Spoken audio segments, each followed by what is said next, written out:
Hey guys, मैं CA Rupinder Kaur आप सबका स्वागत करती हूँ इस वीडियो में। आज की इस वीडियो में हम एडवांस टैक्स प्रोविजंस के बारे में जानेंगे। हम जानेंगे कि एडवांस टैक्स क्या होता है। जो एडवांस टैक्स है वो section 208 of income tax act 1961 में लगाया जाता है। तो आज हम समझेंगे कि ये किनको पे करना होता है और कब तक एडवांस टैक्स पे करना होता है, और अगर एडवांस टैक्स पे नहीं किया तो क्या पेनल्टी लगेगी। ये सब आज हम इस वीडियो में डिस्कस करेंगे। तो हमारे साथ इस वीडियो में बने रहिए और इस वीडियो को एंड तक देखिए। तो हम स्टार्ट करते हैं एप्लीकेबिलिटी ऑफ एडवांस टैक्स से। जो एडवांस टैक्स होता है वो सेम प्रीवियस ईयर में पे किया जाता है जिस साल में आपने वो इनकम अर्न की है। और जब अपन सेल्फ असेसमेंट टैक्स पे करते हैं तो वो उस असेसमेंट ईयर में पे करते हैं जब हम रिटर्न फाइल करते हैं। But advance tax same year में पे करना होता है। और एडवांस टैक्स के लिए हमें अपनी इनकम और टैक्स लायबिलिटी को एस्टिमेट करना होता है, क्योंकि अभी तक वो इनकम हुई नहीं है, साल पूरा खत्म हुआ नहीं है, तो हमें अपनी एनुअल इनकम और एनुअल टैक्स लायबिलिटी एस्टिमेट करनी होगी। अगर आप हमारी एस्टिमेटेड टैक्स लायबिलिटी 10,000 रुपए या उससे ज्यादा है तभी आपको एडवांस टैक्स पे करना है। 10,000 से नीचे आ रही है तो आपको पे नहीं करना है। Taxable income is to be estimated based on previous year income. अब आपको इनकम भी एस्टिमेट करनी है, तो इनकम एस्टिमेट करने के लिए आप बहुत सारे तरीकों का यूज कर सकते हैं।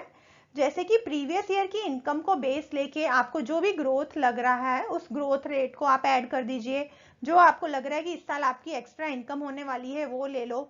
और उसके अलावा जो इनकम अर्न टिल डेट के बेसिस पे भी आप कर सकते हो, क्योंकि जब हम पे करते हैं एडवांस टैक्स तो वो हम जून में फर्स्ट इंस्टॉलमेंट पे करते हैं। तो 2-3 महीने में आपने जो कमाया है उसके बेसिस पे भी आप एनुअलाइज करके अपनी इनकम को कैलकुलेट कर सकते हैं। अब एडवांस टैक्स एप्लीकेबिलिटी के कुछ एक्सेप्शन दिए हुए हैं कि जो रेसिडेंट सीनियर सिटीजन है, जो भी इस प्रीवियस ईयर में 60 ईयर्स या उससे अबव हो गए हैं, उन्हें एडवांस टैक्स नहीं पे करना है। लेकिन अगर वो किसी बिजनेस या प्रोफेशन में है तब उनके ऊपर एडवांस टैक्स की लायबिलिटी बनेगी।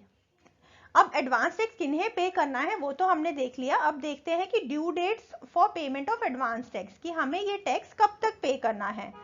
तो एप्लीकेबिलिटी की बात करें तो सारे एसएससी अदर देन ये स्पेशल सेक्शन 44 एडी और एडीए, हर एसएससी को 4 इंस्टॉलमेंट में एडवांस टैक्स पे करना है। और फर्स्ट इंस्टॉलमेंट होगी 15 जून को, जो होगी 15% ऑफ एडवांस टैक्स। आपने जो भी टैक्स एस्टिमेट किया है उसका 15% आपको 15 जून तक पे करना है। उसके बाद में सेकेंड इंस्टॉलमेंट पे करनी है 15 सितंबर को, जो होगी 45% ऑफ टोटल एडवांस टैक्स। और उसमें से फिर आपने जो ऑलरेडी पे कर दिया है, यहाँ आपने 15% पे कर दिया था, वो आप यहाँ से रिड्यूस कर देंगे। और बाय 15 दिसंबर आपको 75% ऑफ टोटल एडवांस टैक्स पे कर देना है। और इसमें से भी आपने जो अभी तक ये 2 इंस्टॉलमेंट में पे किया था ये रिड्यूस कर देंगे आप। और बाय 15 मार्च आपको 100% ऑफ एडवांस टैक्स पे कर देना होगा। अब ये स्पेशल केसेस में देखते हैं जहां पे जिन्होंने 44 एडी और एडीए में आते हैं, तो इन्हें फर्स्ट, सेकेंड और थर्ड इंस्टॉलमेंट नहीं पे करनी है, लेकिन इन्हें 15 मार्च तक अपना 100% एडवांस टैक्स पे करना होगा। Note, if last date for payment of advance tax is a bank holiday.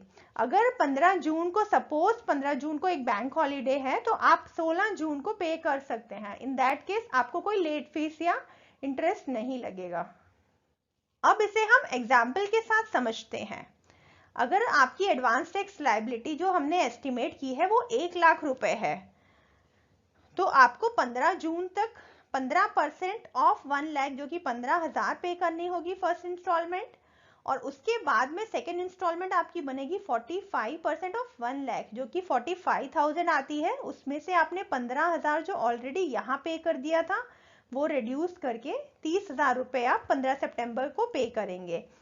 और उसके बाद में आपकी थर्ड इंस्टॉलमेंट आती है 15 दिसंबर की, जिसमें आप 75% ऑफ 1 लाख जो कि 75,000 बनता है, उसमें 45,000 जो आपने अभी दोनों में पे कर दिया वो रिड्यूस करके 30,000 पे करेंगे। और यहाँ पे आपको 100% पे करना है, तो 1 लाख से माइनस कर देंगे आप 75,000 जो आपने पे कर दिया है, और बाकी का बचा हुआ 25,000 आप 15 मार्च तक पे करेंगे। अब देखिए, जब इनकम टैक्स में प्रोविजन बना है, अगर आप उसको फॉलो नहीं करेंगे तो आपको इंटरेस्ट पेनल्टी लगेगी। अब एडवांस टैक्स की पेनल्टी की बात करें तो अंडर सेक्शन 234B पेनल्टी लगती है। और पेनल्टी किस केस में लगेगी कि अगर आपके ऊपर एडवांस टैक्स की लायबिलिटी बनती थी, आपका जो टैक्स है वो 10,000 रुपये उससे ज्यादा था और आपने एडवांस टैक्स पे ही नहीं किया, और अगर आपने पे किया लेकिन आपने 90% ऑफ असेस्ड एडवांस टैक्स से कम एडवांस टैक्स पे किया है, तो फिर इन दोनों केसेस में आपको interest at the rate 1% per month और पार्ट ऑफ द मंथ पे करना पड़ेगा अनपेड एडवांस टैक्स पे। जितना आपने पे कर दिया है यहाँ पे, उस पे आपको कोई इंटरेस्ट नहीं देना है, पर जितना बैलेंस होगा उस पे आपको इंटरेस्ट देना होगा। सो बेटर होगा इंटरेस्ट को अवॉइड करने के लिए आप अपना टाइम से एडवांस टैक्स कैलकुलेट करके पे कर दें। सो इसी के साथ हमारी आज की ये वीडियो यहीं पे एंड करते हैं। मैं उम्मीद करती हूँ कि आपको ये वीडियो अच्छी लगी होगी। आपके व्यूज कमेंट बॉक्स में जरूर लिखिएगा। फिर से आएंगे एक अच्छे नए से टॉपिक के साथ, एक अच्छी सी वीडियो के साथ। Till then take care, good bye.